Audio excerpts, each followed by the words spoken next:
The key of E is a really popular key on the guitar. And the reason it's such a popular key on the guitar is because it sounds so big.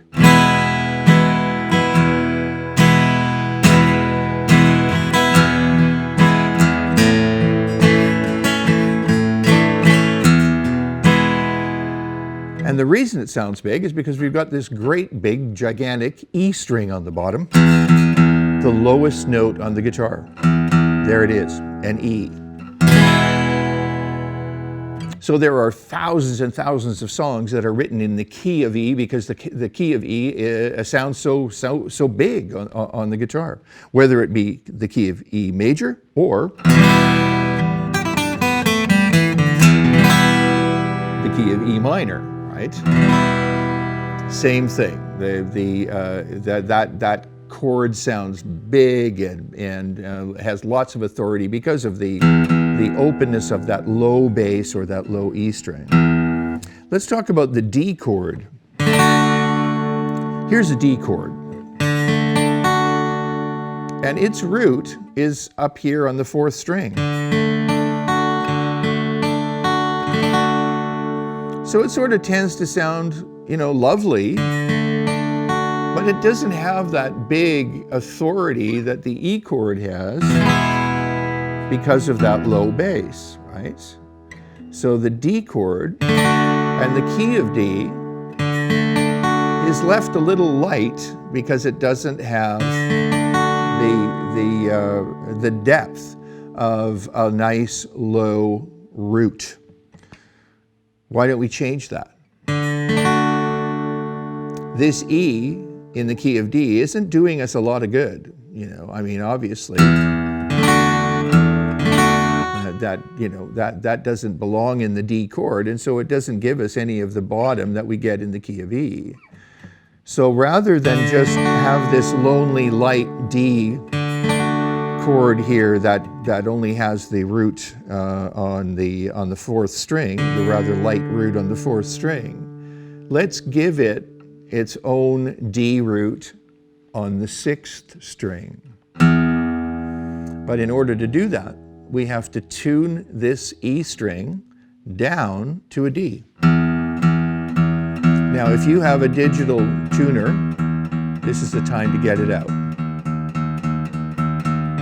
You can compare it to your D, right? The other D open until it sounds the same. Now listen to the D chord.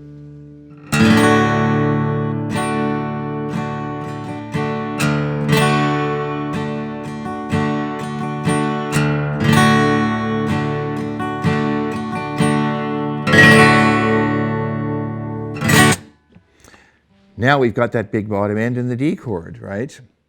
This is the most common alternate tuning of all. It's called dropped D. There's only one note that's altered.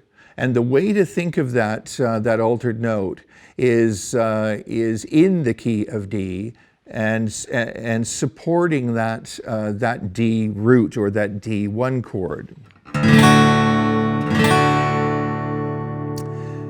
So because we've changed the D root, the low 6th string,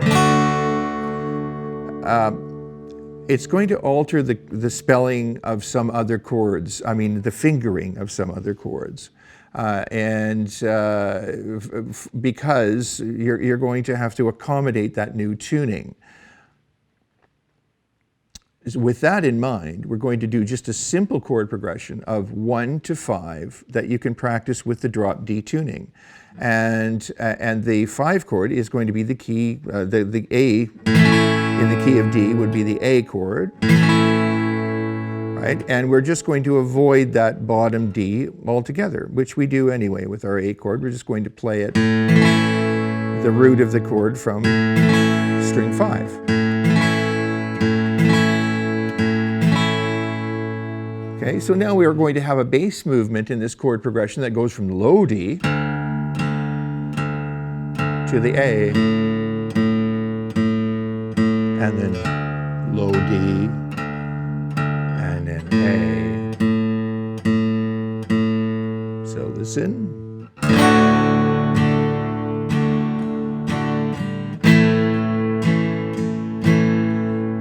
Low D.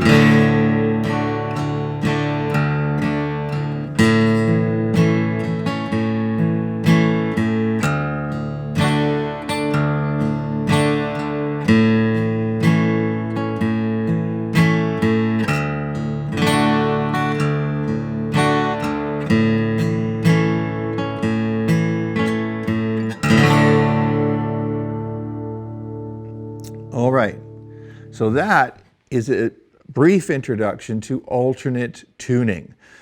This alternate tuning is in the key of D. There are lots of different types of alternate tuning, and as I said, this is the most common of all alternate tunings. It's called dropped D. There are lots of exciting things that you can do with dropped D tuning, but for now, let's just think of it in the key of D. With a new low D note that's a tone below the low E that we find in our regular tuning. And now, in order to get a tone below, you're just going to have to slack off your bottom six tuning key and move down a tone until you get to the D, and then you'll be able to tell by putting these two together, right? You should be able to tell